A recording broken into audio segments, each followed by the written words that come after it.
Tulis akas dan kontrapositif bagi implikasi berikut.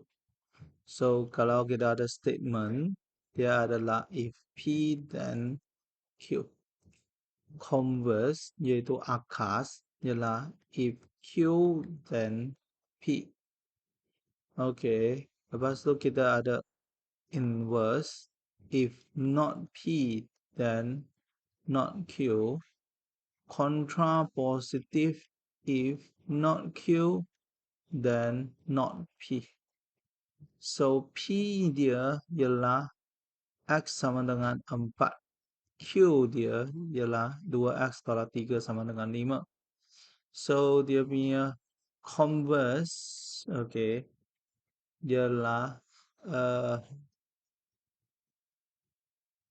if 2X tolak 3 sama dengan 5, then X sama dengan 4.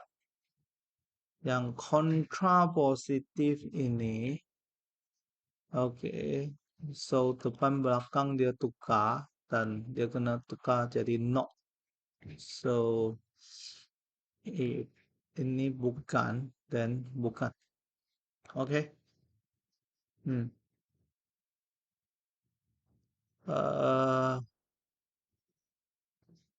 Next, B ni buat kesimpulan umum secara arohan bagi urutan 42868 124 yang mengikut pola-pola berikut.